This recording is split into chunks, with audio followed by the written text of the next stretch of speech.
Okay mga tol, bago na tayo naka-recover sa anak natin. So muna tayo magbiyahe mga tol.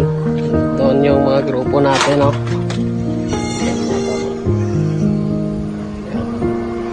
Pabay mga tol, gusto ko sanang sumabay, kaso wag lang muna kasi medyo mo ano pa, kaso yun yung grupo.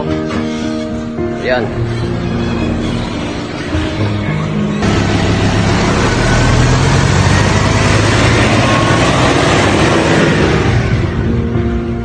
Okay.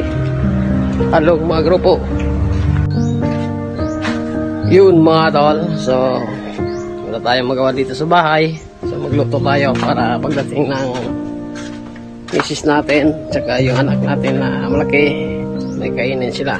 Kaya ito mga tolo, nandyan pa yung ano ng anak ko, picture. At dito tayo sa bahay, kuha tayo ng lutuin natin mga tol. Ito muna yung lutuin natin, yung tosino.